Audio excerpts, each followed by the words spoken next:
বাঙালির শ্রেষ্ঠ উৎসব দুর্গাপুজো। আর এই দুর্গাপুজোতে জেলার পুজো কিন্তু নজর কাটছে কলকাতার মতনই। প্রথা মেনে শুরু হলো কাশীপুর পঞ্চকোট রাজবংশের দুর্গাপুজো। রাজবংশের প্রথা মেনে কৃষ্ণা নবমীর দিন থেকেই শুরু হয় এই দুর্গাপুজো।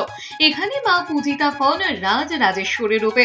অষ্টধাতু চতুর্ভুজা মূর্তি রয়েছে মায়ের। কথিত রয়েছে রামচন্দ্র রাবণ বধের জন্য যে 16 দিন ব্যাপী পুজো করেছিলেন, সেই ধারা মেনেই এখানে 16 দিন ধরে পূজিত হন মা। পঞ্চকোটের রাজবংশের এই দুর্গাপূজাই হচ্ছে এই তল্লাটের জঙ্গলমহলের সর্বপ্রাচীন পুজো। মহারাজা দামোদর শেখর সিংহদেও বাহাদুর, যিনি বিক্রমাদিত্যের বংশধর ছিলেন, বিক্রমাদিত্যের সপ্তম পুরুষ জগদ্দেবের কনিষ্ঠ পুত্র, এখানে জন্মগ্রহণ করেন এবং এখানেই তিনি রাজত্ব স্থাপন করেন, যে রাজ্যের নাম দিয়েছিলেন চাকলা পঞ্চকোট। এবং চাকলা পঞ্চকোট রাজ্যে তিনি দুর্গাপূজা শুরু করেন। কাজী তিনি এখানে শকাব্দ 2 রাজত্ব স্থাপন করেছিলেন এবং সেই দিন থেকে আমাদের পুজোও হচ্ছে।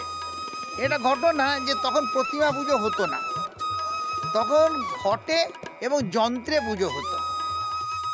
অন্যদিকে জমিদার নেই জমিদারি জৌলুস।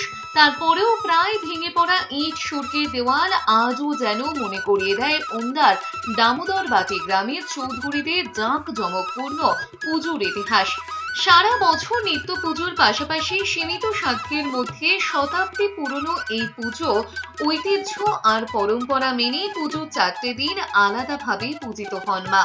আমাদের জমিদারি নেই, আমাদের পূর্বপুরুষরা ঠাকুরকে কিছু জমি অর্পণ করে গেছিলেন।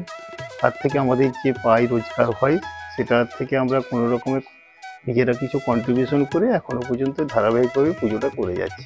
আমাদের পূর্বপুরুষ যশোরে বাস করতেন, সেখান থেকে পরবর্তীকালে অত্যাচারিত হয়ে বিষ্ণুপুর মল্ল রাজার কাছে আশ্রয় নেয়। মল্ল রাজা আশ্রয় দান করেন এবং আশ্রয় নেওয়ার পর কয়েকটা তালুক সেখানে দেখাশোনা করার জন্য দেয়। পরবর্তীকালে মল্ল রাজা খুশি হয়ে চৌধুরী উপাধি দান করেন এবং এই সংলগ্ন কিছু এলাকা ওনাকে দান করেন। পরবর্তীকালে আমাদের পূর্বপুরুষ দামোদর চৌধুরী এখানে এসে বসতি করেন এবং সেই গ্রামের নাম হয় দামোদর বাটি। আমাদের ব্যস্ত থাকতে হয় খুবই, ফুল তোলা, মালা গাঁথা, নৈবেদ্য সাজানো, সব কিছুই আমাদের নিজে হাতেই করতে হয়।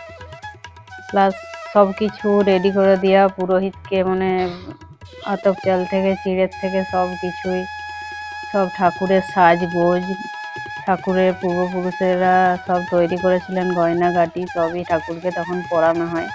রাহুলের রিপোর্ট, এস নিউজ।